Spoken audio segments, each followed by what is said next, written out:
श्री शिवाय नमस्तुभ्यम। आप सभी को श्रावण मास के चौथे सोमवार की ढेरों शुभकामनाएं। प्रिय भक्तों, आज सावन के महीने का चौथा सोमवार है और अंतिम सोमवार है। आज इस वीडियो में आप सुनेंगे इसी अवसर पर सावन के सोमवार की व्रत कथा और साथ में श्री शिव सहस्त्रनाम स्तोत्रम। आज जो भी भक्तगण सावन के सोमवार का व्रत कर रहे हैं उन्हें कथा के साथ शिव सहस्त्रनाम अवश्य सुनना चाहिए। ऐसा करने से आपके व्रत का फल 1000 गुना अधिक हो जाता है, क्योंकि शिव सहस्त्रनाम जिसकी रचना स्वयं सृष्टि के पालनकर्ता भगवान विष्णु द्वारा की गई है। भगवान विष्णु ने सर्वप्रथम भगवान शंकर की इन 1000 नामों से पूजन किया था, स्तवन किया था, और उस पूजा के परिणाम स्वरूप भगवान शंकर ने प्रसन्न होकर भगवान विष्णु को सुदर्शन चक्र दिया था। तो बड़ा ही अद्भुत स्तोत्र है ये शिव सहस्त्रनाम स्तोत्र। इसका पाठ करने से आपको अवश्य भगवान शंकर की कृपा प्राप्त होगी। जिस भी किसी मनोरथ की पूर्ति के लिए आप व्रत कर रहे हैं उसकी पूर्ति में यह आपके लिए सहायक सिद्ध होगा। तो आपको अवश्य ही यह भी साथ में सुनना चाहिए। तो इस वीडियो में हम पहले कथा सुनाएंगे आपको, सावन मास सोमवार व्रत कथा, और उसके बाद आपको यह शिव सहस्त्रनाम स्तोत्र सुनाएंगे। आइए प्रिय भक्तों, कथा आरंभ करते हैं। आपसे निवेदन है कि यह भगवान की कथा का वीडियो है तो कृपया वीडियो को एक बार लाइक अवश्य कर दीजिएगा। अपने व्रत की सफलता के लिए और मनोकामना पूर्ति के लिए कमेंट बॉक्स में अवश्य लिखिएगा जय शिव शंकर या ओम नमः शिवाय। भगवान शंकर की कृपा से आपके सभी मनोरथ सिद्ध होंगे। आप देख रहे हैं देवभूमि ज्योतिष संस्थान का प्रतिष्ठित यूट्यूब चैनल देवभूमि धार्मिक। हम यहाँ पर सभी व्रत और त्योहारों की सही शास्त्रीय जानकारी प्रदान करते हैं। ज्योतिष शास्त्र और पंचांग के आधार पर आपको बताते हैं कि कौन सी तिथि कब है, व्रत आदि कब करना है। यदि आप सही जानकारी पाते रहना चाहते हैं तो अभी चैनल को सब्सक्राइब करें और बेल आइकन को प्रेस करें। एक घंटी का निशान वहां बना हुआ आएगा, उसको अवश्य दबाइएगा, तभी आपको हमारे सारे वीडियोस प्राप्त होंगे। आइए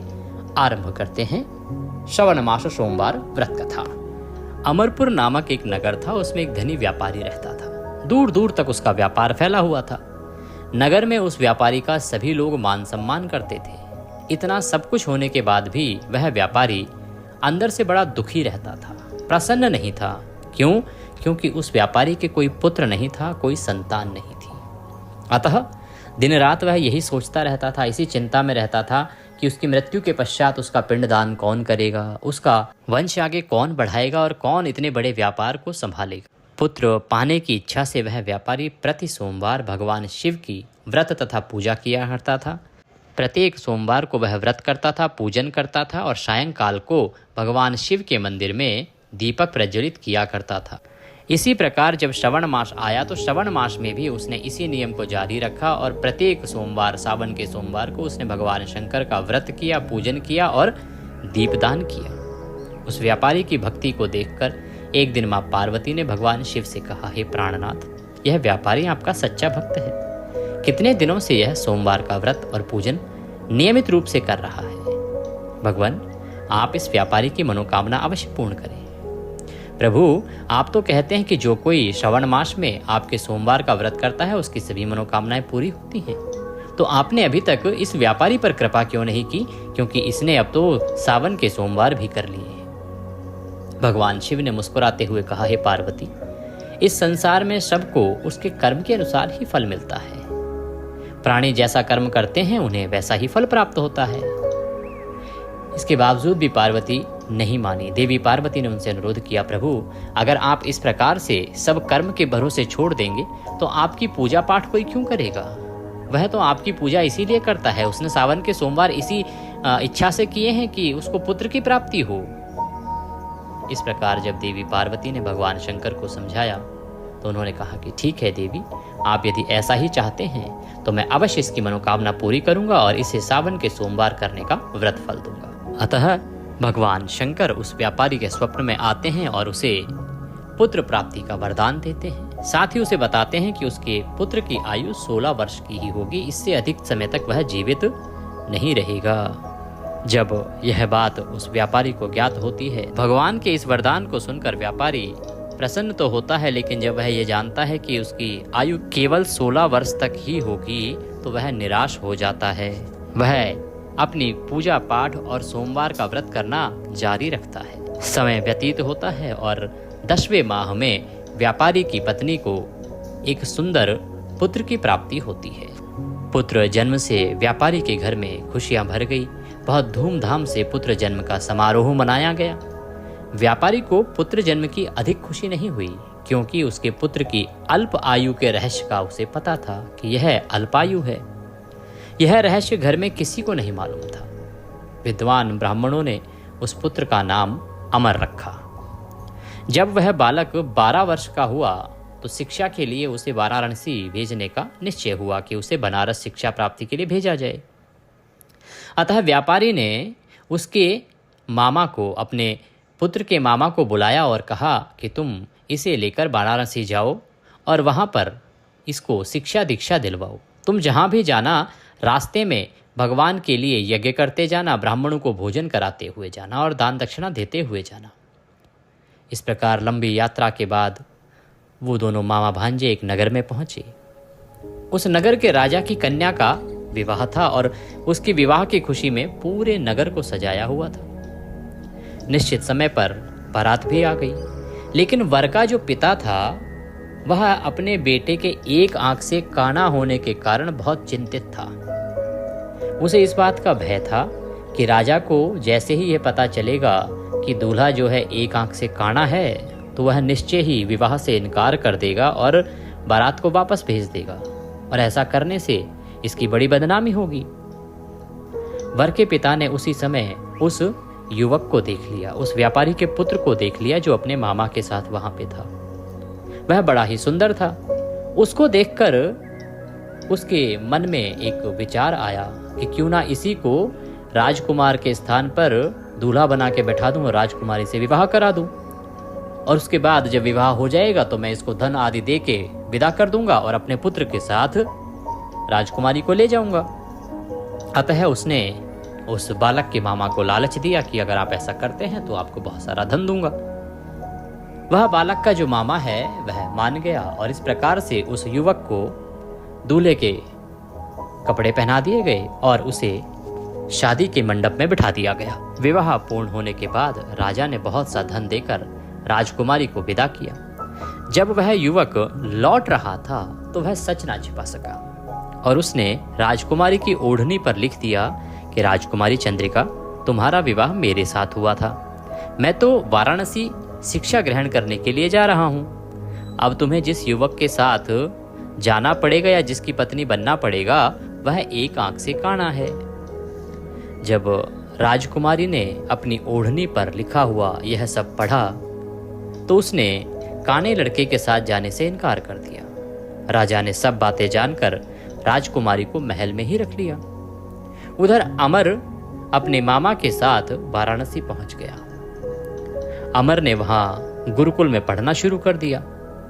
जब उसकी आयु 16 वर्ष पूरी हुई तो उसने एक यज्ञ किया। यज्ञ की समाप्ति पर ब्राह्मणों को भोजन कराया, खूब अन्न वस्त्र दान दिया। रात को वह युवक अपने शयन कक्ष में सो गया। शिवजी के वरदान के अनुसार शयन अवस्था में ही उसके प्राण पखेरु उड़ गए। सूर्योदय होने पर जब मामा ने अमर को मृत देखा तो मृत देखकर वह रोने पीटने लगा,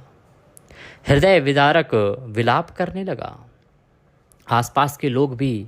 यह सुनकर एकत्र हो गए और दुख प्रकट करने लगे कि हाय देखो बेचारे, कितनी बढ़िया भक्ति करते थे, भगवान शंकर की भक्ति करते थे, कितने यज्ञ करते थे,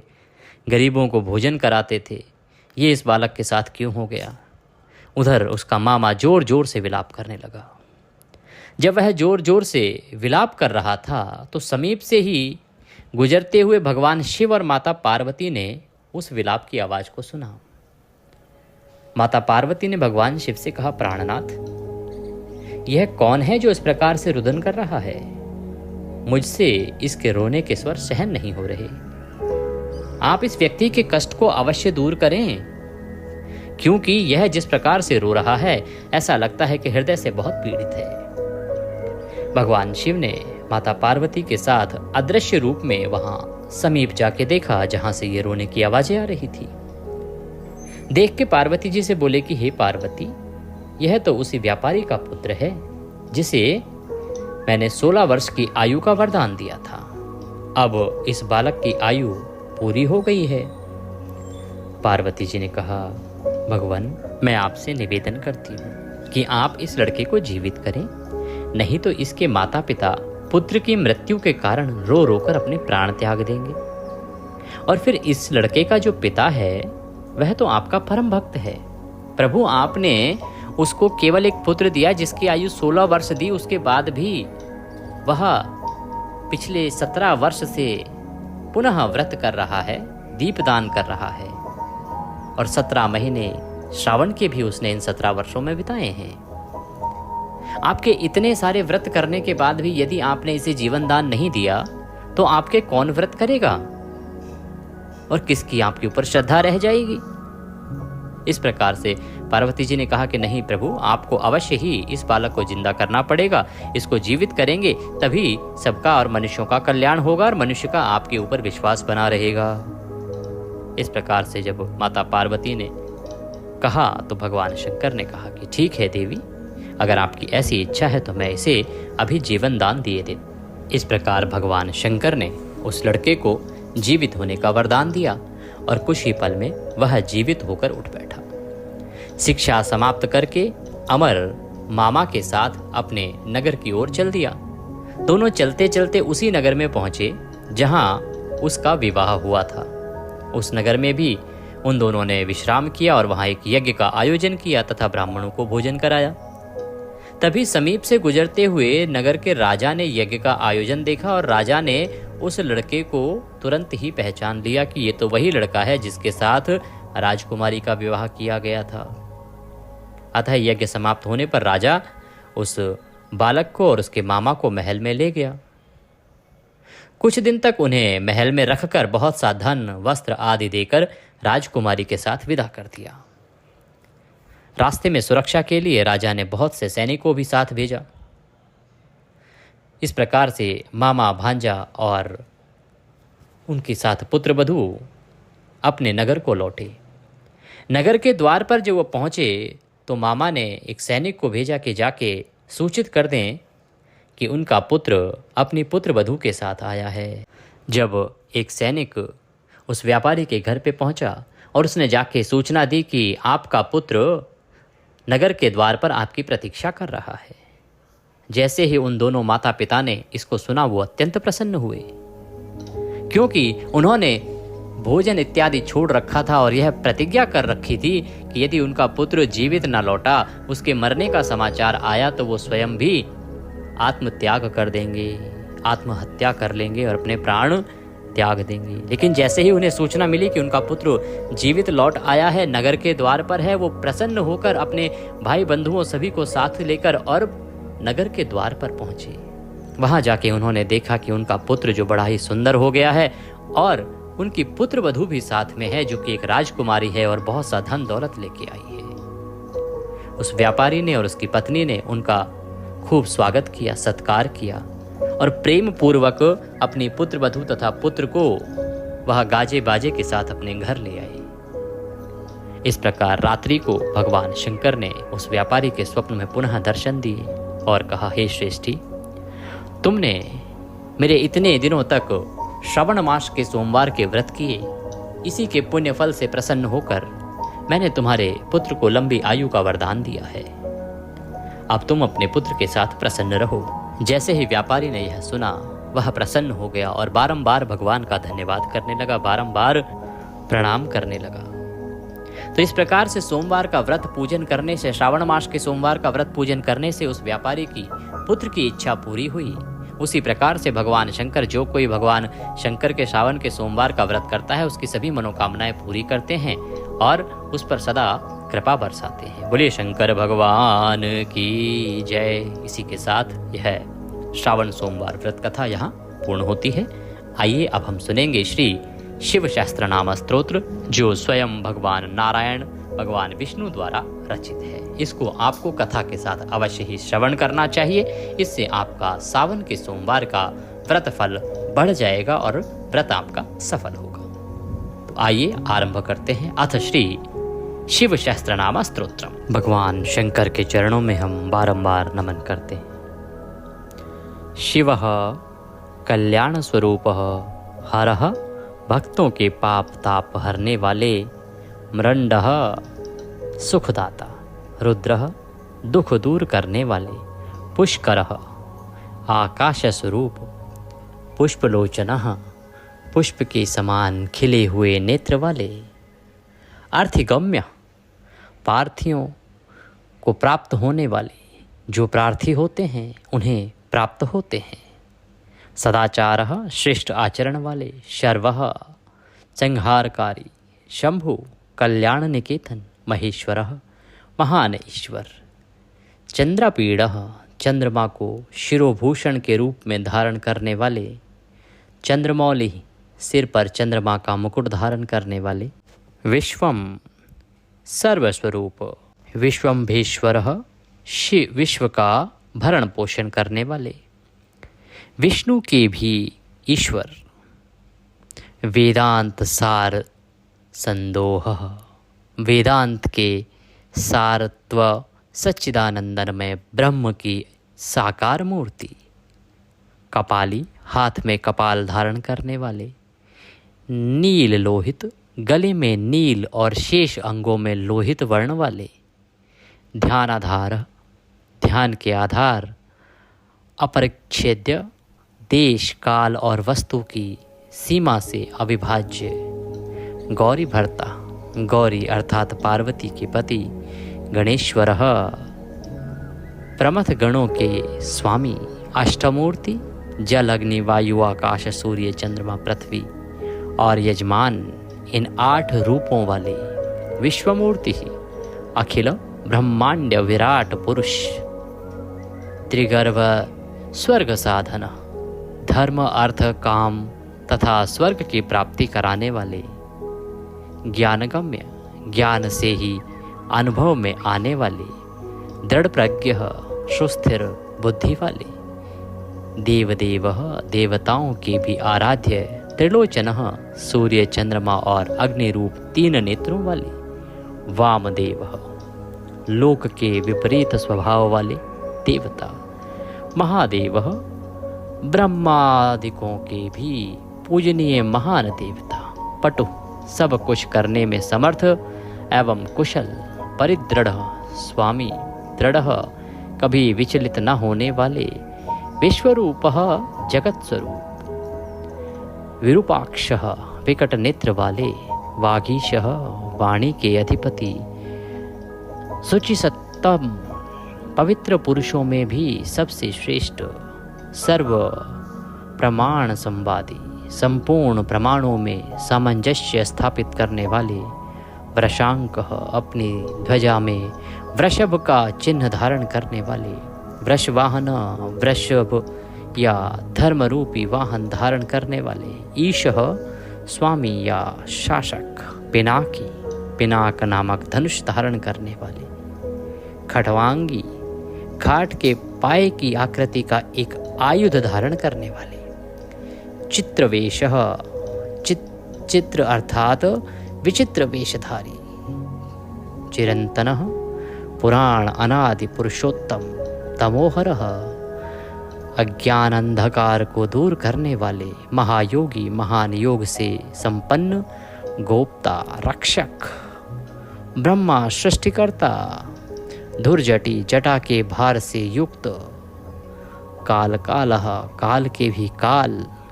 कृतिवासः गजासुर के चर्म के वस्त्र के रूप में धारण करने वाले, सुगमः सौभाग्यशाली, प्रणवात्मकः ओंकार स्वरूप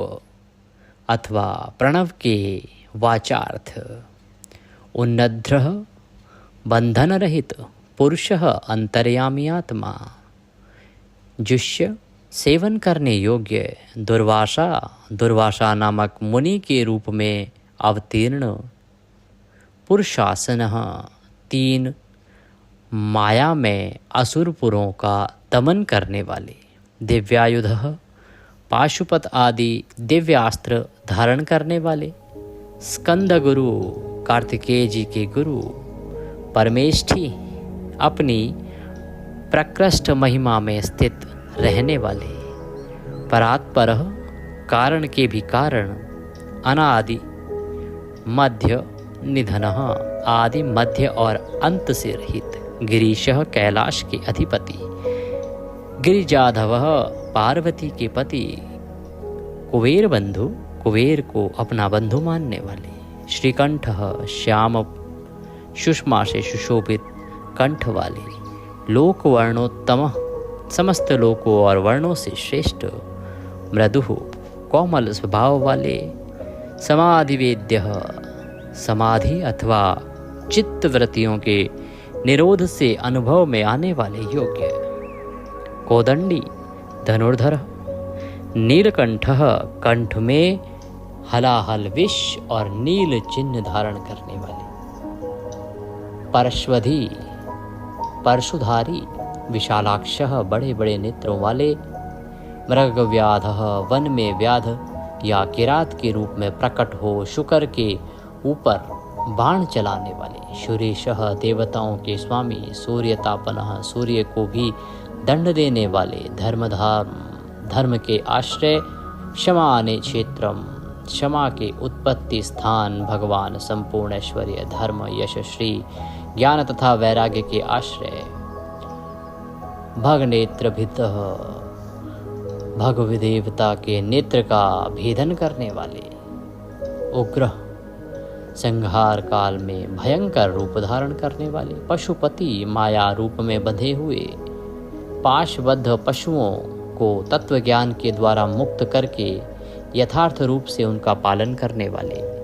त्यार्क्ष गरुड़ रूप, प्रिय भक्त, भक्तों से प्रेम करने वाले, परंतपः शत्रुता रखने वालों को संतान देने वाले, दाता दानी, दयाकर, दया निधान अथवा कृपा करने वाले, दक्षः कुशल, कपद्री जटाजूटधारी, काम शासनः कामदेव का दमन करने वाले, शमशान निलय, शमशानवासी, सूक्ष्मः इंद्रियातीत एवं सर्वव्यापी, शमशानस्थः शमशान भूमि में विश्राम करने वाले, महेश्वरः महान ईश्वर या परमेश्वर, लोककर्ता जगत की सृष्टि करने वाले, मृगपति मृग के पालक या पशुपति, महाकर्ता विराट ब्रह्मांड की सृष्टि करने के समय महान कर्तव्य से संपन्न, महौषधि भवरोग का निवारण करने के लिए महान औषधि रूप, उत्तरः संसार सागर से पार उतारने वाले, गोपितः स्वर्ग पृथ्वी पशुवाणी किरण इंद्रिय और जल के स्वामी, गोप्ता ज्ञानगम्यः पुरातनः, नीति सुनीति, शुद्धात्मा, सोमः सोमरतः सुखी, सोमपः अमृतपः, सौम्यः महातेजः महाद्युतिः, तेजोमयः अमृतमयः अनन्मयः, सुधापतिः अजातशत्रु, आलोकः संभाव्यः हव्यवाहनः, लोककरः वेदकरः, सूत्रकारः सनातनः, महर्षि कपिलाचार्यः, विश्वदीप्तिः त्रिलोचनः, पिनाकपाणिः, भूदेवः, स्वस्तिदः स्वस्तिकृतः, शुधिः धातृधामा, धामकरः, सर्वगः सर्वगोचरः, ब्रह्मश्रक, विश्वश्रक, सर्गः कर्णिकारप्रिय, कविः, शाखः विशाखः, कोशाखः, शिवः भिष्गनुत्तमः, भवरोग का निवारण करने वाले, वैद्यों ज्ञानियों में सर्वश्रेष्ठ, गंगा प्रबोधकः, गंगा के प्रवाह रूप जल को सिर पर धारण करने वाले, भव्यः पुष्कलः, स्थपतिः स्थिरः, विजितात्मा, विधेयात्मा, भूतवाहन सारिथि, शगणः गणकायः, सुकीर्ति, छिन्न संशय, कामदेव, कामपालः, भस्मोदधुलित विग्रह, भस्मप्रियः, भस्मशायी, कामी, कान्तः, कृतागमः, समावर्तः, अनिवृत्तात्मा, धर्मपुंज, सदाशिवः, अकल्मषः चतुर्बाहो दुरावासः दुरासदः दुर्लभः दुर्गमः दुर्गः सर्वायुधविशारदः आध्यात्मयोगनिलयः सुयन्तु तन्तुवर्धन शुभांग लोकसारंग जगदीश जनार्दनः भस्मशुद्धिकरः मेरु ओजस्वी शुद्ध विग्रह असाध्यः साधुसाध्यः भृत्यमर्कट रूपद्रकः हिरण्यरेतः पौराणः रिपुजीवहरः बलि महाहदः महागर्तः सिद्ध वृंदारविंदः व्याघ्रचर्मांबरः व्याली महाभूतः त्रिकाल में भी कभी नष्ट न होने वाले महाभूत स्वरूप महानिधि अमृताशः अमृतवपुः पांचजन्यः प्रभंजनः पंचविंशतित्वस्थः पारिजातः परावरः शुलभः शुव्रतः शूरः ब्रह्म वेदनिधि निधिः वर्णाश्रम गुरुः वर्णी शत्रुचित शत्रुपानः आश्रमः शपणः क्षाम ज्ञानवान अचलेश्वर प्रमाणभूतः दुर्गेयः सुपर्णः वायुवाहनः धनुर्धरः धनुर्वेद गुणराशिः गुणाकरः सत्यः सत्यपरः अदीन धर्मांग धर्मसाधनः अनन्तदृष्टि आनन्दः दण्डः दमयिता दमः अभिवाद्यः महामाया विश्वकर्मविशारद वितरागः विनीतात्मा तपस्वी भूतभावन उन्मत्तवेश प्रच्छन्नः जितकाम अजितप्रिय कल्याण प्रकृति कल्पः सर्वलोकप्रजापतिः तरस्वी तारकः धीमान प्रधानः प्रभुः अव्ययः लोकपालः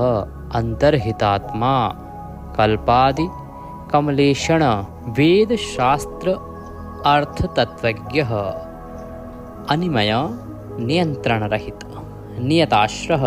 चंद्रः सूर्यः शनिः केतुः वरांग विद्रुमच्छिवी भक्तिवश्यः परब्रह्मः मृगबाणार्पणः अनघः आद्रिः आद्रयालयः कान्तः परमात्मा जगद्गुरुः सर्वकर्मालयः तुष्टः सदा प्रसन्न मंगल्य मंगलकारी मंगलाव्रत महातपः महान तपस्वी दीर्घतपः स्थविष्ठ स्थविरो ध्रुव अह संवत्सरः व्याप्ति प्रमाणम परम तपः संवत्सकरः मंत्र प्रत्ययः वेद आदि मंत्रों से प्रतीत होने योग्य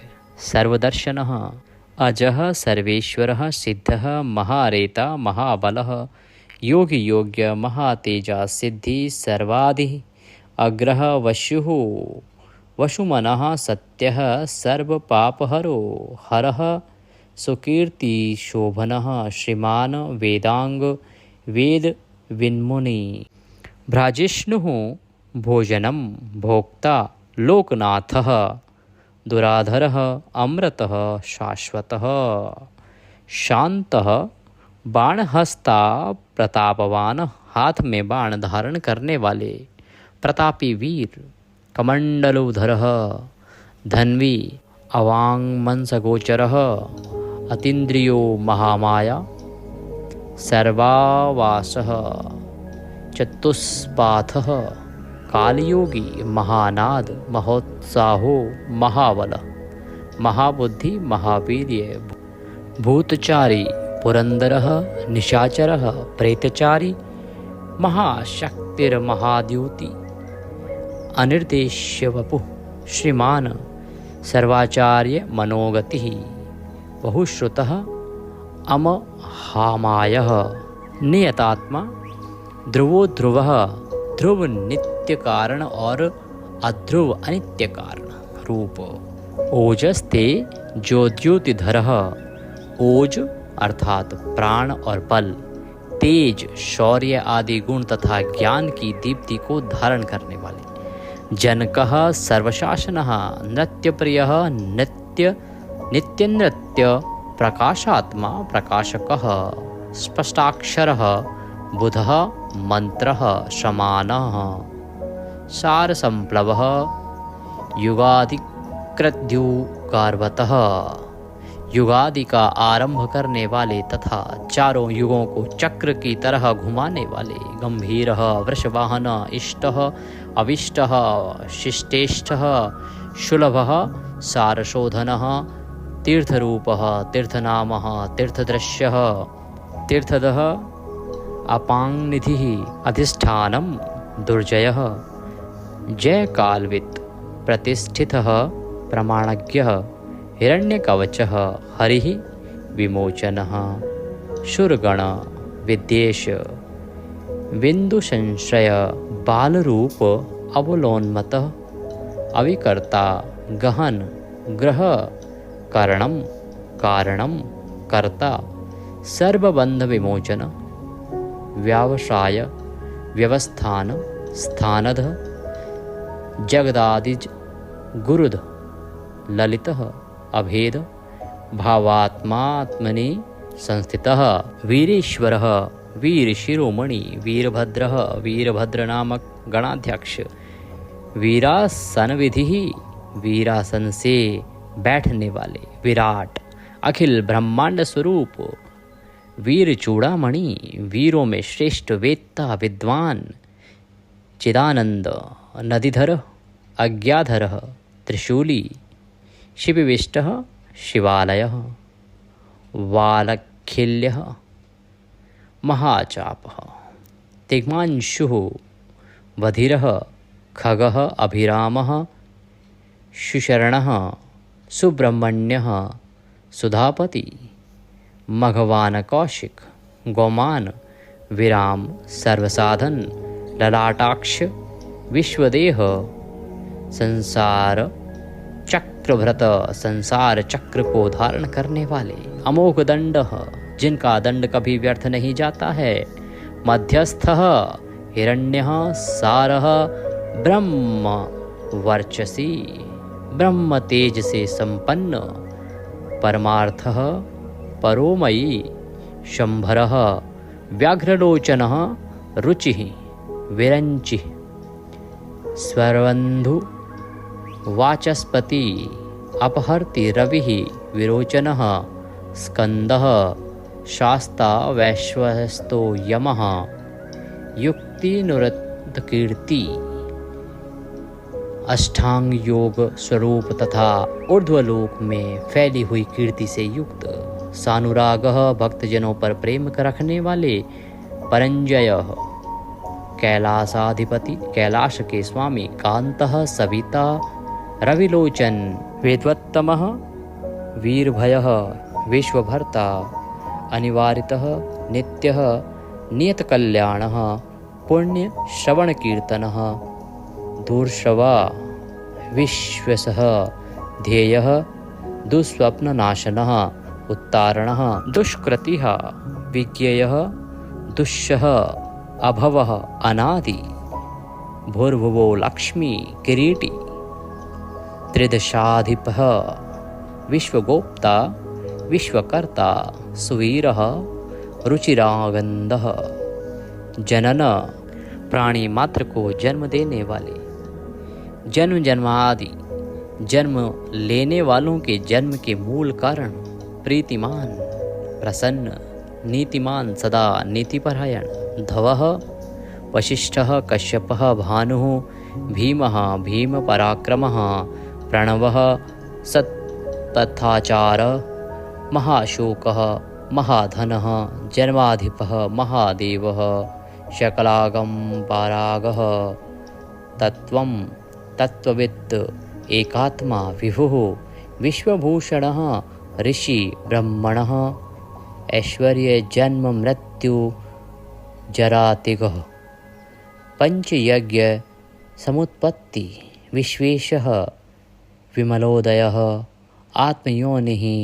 अनाद्यन्तः वत्सलः भक्तलोकधृक् गायत्रीवल्लभः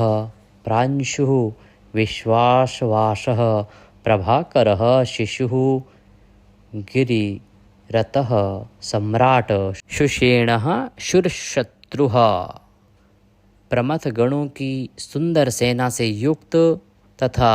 देव शत्रुओं का संहार करने वाले। अमोघो अरिष्टनेमि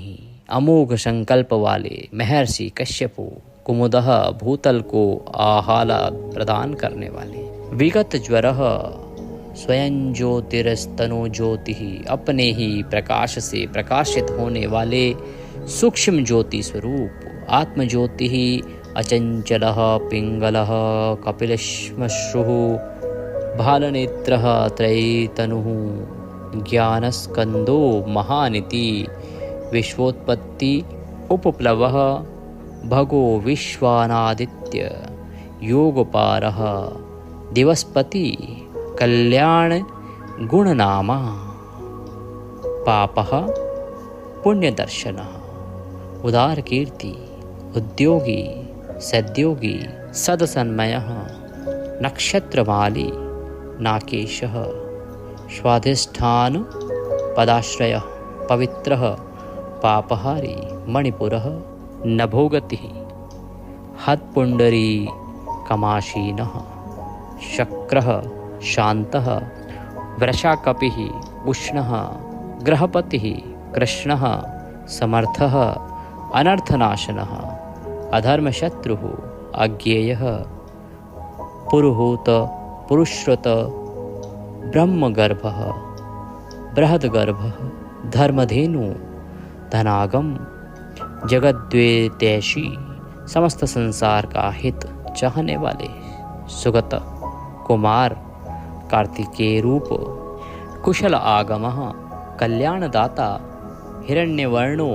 ज्योतिष्मानः सुवर्ण के समान गौरव वर्ण वाले तथा तेजस्वी नाना भूतरतः नाना प्रकार के भूतों के साथ क्रीड़ा करने वाले ध्वनि अरागः नयनाध्यक्षः विश्वामित्रः धनेश्वरः ब्रह्मज्योतिः वसुधामा महाज्योतिरनुत्तमः मातामह मातर्श्वा नभस्वान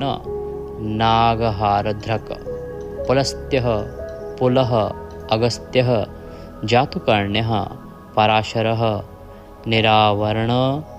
निर्वार वैरञ्चयः विष्टरश्रवा आत्मभूतः अनिरुद्धः अत्रिः ज्ञानमूर्तिः महायशः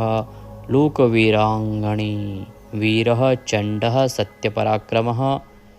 व्यालाकल्प महाकल्प कल्पवृक्षः कलाधरः अलङ्करिष्णु अचलः रोचिष्णुः विक्रमन्नोतः आयुः शब्दापतिः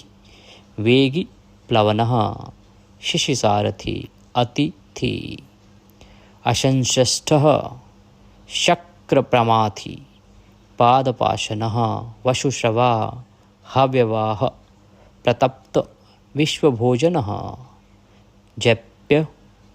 जरादिश्मनः बुढ़ापा आदि दोषों का निवारण करने वाले लोहितात्मा तननुपात बृहदश्वः नभो योनि सुप्रतीकः तमिश्राः निदाघस्तपनः मेघः स्वक्षः परपुरञ्जयः सुखानिल सुनिप्नः सुरभिः शिशिरात्मकः वसन्तो माधवः ग्रीष्मः नभ्यश्यः बीजवाहन अंगिरा गुरुः आत्रेय विमलः विश्ववाहन पावनः सुमर्ति विद्वान नैवेद्य वारवाहन मनोबुद्धि अहंकार मन बुद्धि और अहंकार स्वरूप नेत्रज्ञः क्षेत्रपालकः जमदग्नि बलनिधि विकाल विश्वकालव अनुत्तरः अघोरः यज्ञः श्रेष्ठः निःश्रेयसप्रद शैलः गगनकुन्दाभः दानवारिः अरिन्दम रजनी जनकश्चारुः सुंदर निशाकरूपः निशल्यः निष्कण्ठक लोकशल्यधृक् चतुर्वेदः चतुर्भावः चतुस्तुर्प्रियः अन्मानयः समान्मानयः तीर्थदेवशिवालयः बहुरूपः महारूपः सर्वरूपश्चारचरः न्यायनिर्मायको न्यायी न्यायगम्य निरञ्जनः सहस्रमूर्ध्वा देवेन्द्रः सर्वसहस्रप्रभञ्जनः मुण्डः विरूपः विक्रान्तः दण्डिः कान्तः गुणोत्तमः पिङ्गलाक्षः जनाध्यक्षः नीलग्रीवः निरामयः सहस्रबाहुः सर्वेशः शरण्यः सर्वलोकधृकः पद्मासनः परम ज्योति पारम्पर्यफलप्रदः पदम गर्भः महागर्भः विश्वगर्भः विचक्षणः परावरज्ञः वरदः वरेण्यः महास्वनः देवासुर गुरुदेवः देवासुर नमस्कृतः देवासुर महामित्रः देवासुर महेश्वरः देवासुरेश्वरः दिव्यः अलौकिक स्वरूप वाले देवासुर महाश्रय देव देवमयः अचिन्त्यः देव देवात्मसंभवः सद्योनिः असुरव्याघ्रः देवसिंहः दिवाकरः विभुधाग्रचरश्रेष्ठः सर्वदेवोत्तमोत्तमः शिवज्ञानरतः श्रीमान् शिखी श्रीपर्वतप्रियः वज्रहस्तः सिद्धगङ्गः नरसिंह निपातन ब्रह्मचारी लोकचारी धर्मचारी धनाधिपः नन्दीनन्दीश्वरः अनन्तः नग्नव्रतधरः शुचिः लिंगाध्यक्षः सुराध्यक्षः योगाध्यक्षः युगावः युग के निर्वाहक स्वधर्मः आत्म विचार रूप धर्म में स्थित अथवा स्वधर्म परायण स्वर्गतः स्वर्गस्वरः स्वरमयश्वनः बाणाध्यक्षः बीजकर्ता धर्मक्रोध मर्मसंभवः दम्भः अलोभः अर्थविच्छम्भः सर्वभूतेश्वरः शमशान नीलयः त्र्यच्छः सेतु अप्रतिमाकृतिः लोकोत्तर स्फटालोकः अलौकिक एवं सुस्पष्ट प्रकाश से युक्त त्र्यंबकः त्रिनेत्रधारी अथवा त्र्यंबक नामक ज्योतिर्लिंग नागभूषणः नागहार से विभूषित अंधकारी अंधकासुर का वध करने वाले मखद्वेषी दक्ष के यज्ञ का विध्वंस करने वाले विष्णु कंधरपातनः यज्ञ में विष्णु का गला काटने वाले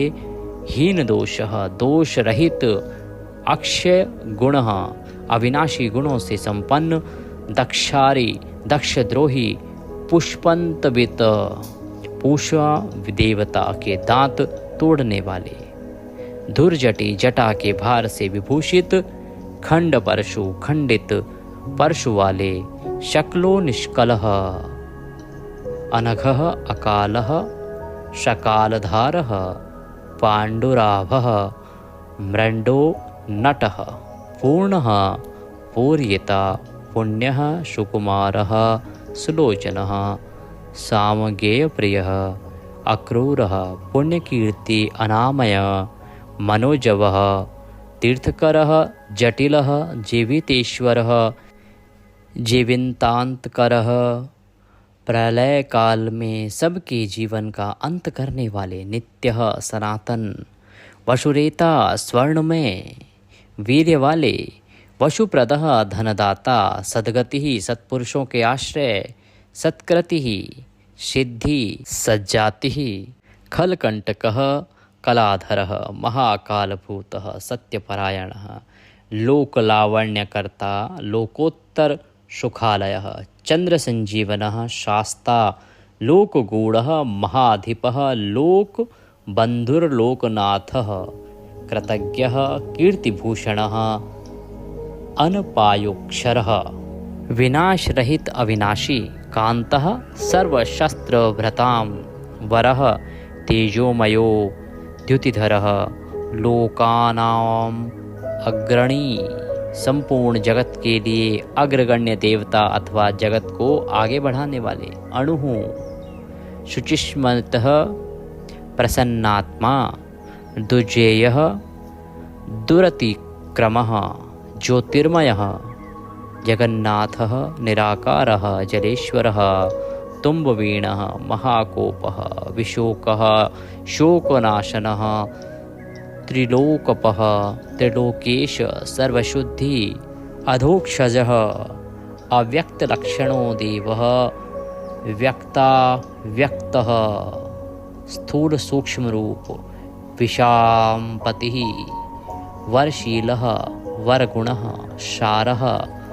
मानधनः मयः ब्रह्मा विष्णुः प्रजापालः हंसः हंसगतिः वयः वेदः विधाता धाता स्त्रष्टा हर्ता चतुर्मुखः कैलाश शिखरवासी कैलाश के शिखर पर निवास करने वाले सर्वावासी सदागतिः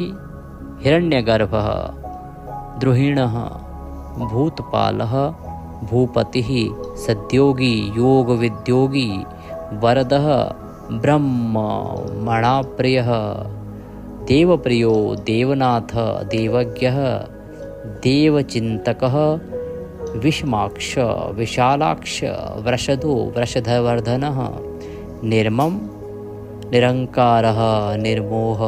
निरुपद्रवः दर्पः दर्पः तृप्तः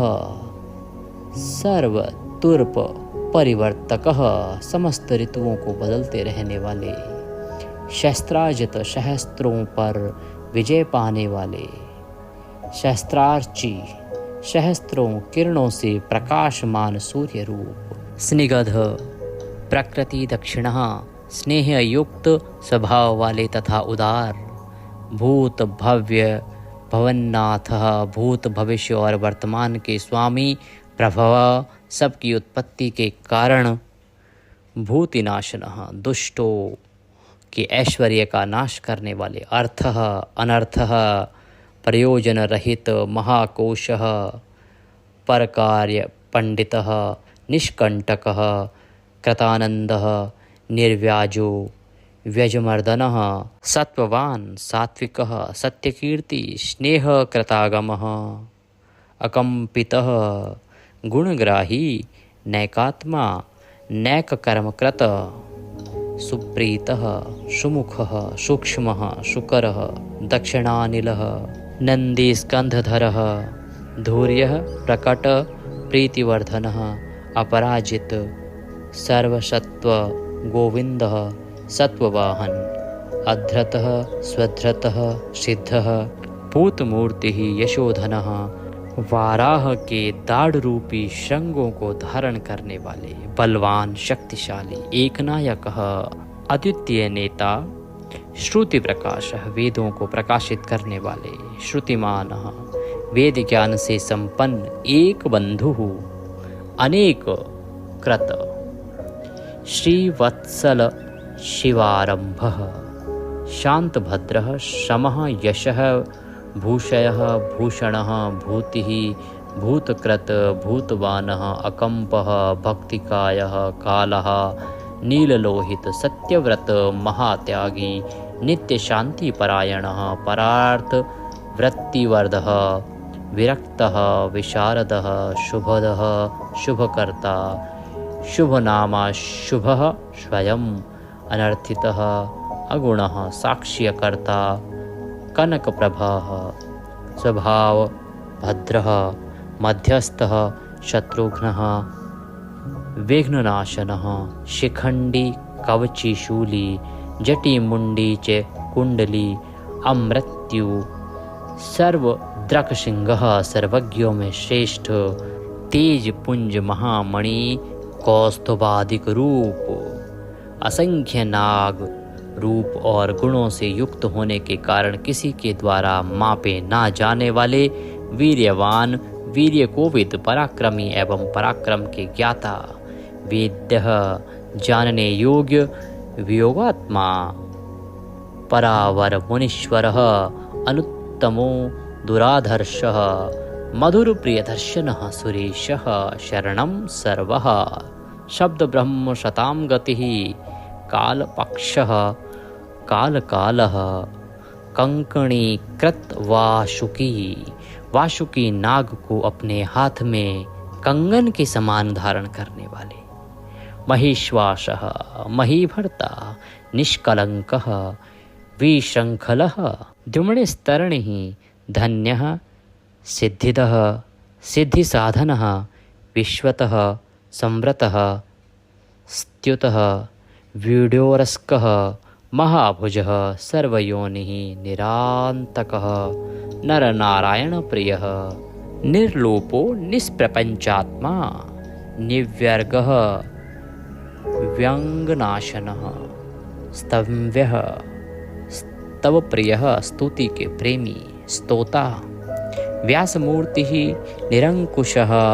निर्वद्यमयोपायः, विद्याराशिः, रसप्रियः, प्रशांत बुद्धि, अक्षुणः, संग्रही, नित्यसुंदरः, वैयाघ्र धूर्यः, धात्रीशः, शाकल्यः, शर्वरीपतिः, परमार्थ गुरुदत्तः, शूरिः, आश्रितवत्सलः, सोमः, रसज्ञः, रसदः, सर्वसत्व आलम्बनः, समस्त प्राणियों को सहारा देने वाले। बोले शंकर भगवान की जय। ओम। एक समय दैत्यों का संहार करने के उद्देश्य से भगवान विष्णु प्रतिदिन स्तुति एवं सहस्त्र नामों द्वारा शिव की कमल पुष्पों से अर्चना किया करते थे। एक दिन शिवजी की लीला से श्रीहरि की परीक्षा हेतु एक कमल पुष्प कम हो गया। नारायण ने एक कमल पुष्प की प्राप्ति के लिए समस्त भूमंडल पर भ्रमण किया, परंतु शिव की लीला से उन्हें कहीं भी एक कमल पुष्प प्राप्त नहीं हुआ। तब सुदृढ़ भक्त नारायण ने एक पुष्प की पूर्ति हेतु अपना कमल सदृश सुंदर नयन ही निकालकर शिव को अर्पित कर दिया। नारायण के इस समर्पण भाव से शिव अत्यंत प्रसन्न हुए और उनके समक्ष प्रकट होकर उन्हें 10,000 सूर्यों के समान तेजस्वी सुदर्शन चक्र, कमल सदृश नेत्र भी प्रदान किया। उसी समय से भगवान विष्णु को कमल नयन कहा जाता है। दिव्य सुदर्शन चक्र के प्रभाव से नारायण ने समस्त प्रबल दैत्यों का बिना परिश्रम के संहार कर दिया। इससे सारा जगत स्वस्थ एवं सुखी हो गया तथा उस अमोघ आयुध को पाकर भगवान विष्णु भी अत्यंत प्रसन्न व सुखी हो गए। भगवान शिव ने विष्णु से कहा, जो लोग मेरी पूजा के साथ प्रतिदिन सहस्त्र नाम स्तोत्र का पाठ करेंगे या करवाएंगे, सुनेंगे, उन्हें स्वप्न में भी कोई दुख नहीं होगा। राजाओं की ओर से संकट या विषम परिस्थितियों में यदि मनुष्य सांगोपांग विधि पूर्वक इस सहस्त्रनाम स्तोत्र का 100 बार पाठ करे तो निश्चय ही सर्व कल्याण होगा। यह उत्तम स्तोत्र रोग व्याधि का नाशक और विद्या धन शिव भक्ति देने वाला तथा पुण्य जनक और संपूर्ण अभीष्ट फल प्रदान करने वाला है। जो नित्य मेरी पूजा के पश्चात मेरे समक्ष इसका भक्ति पूर्वक पाठ सुनेगा या चलाएगा या पढ़ेगा,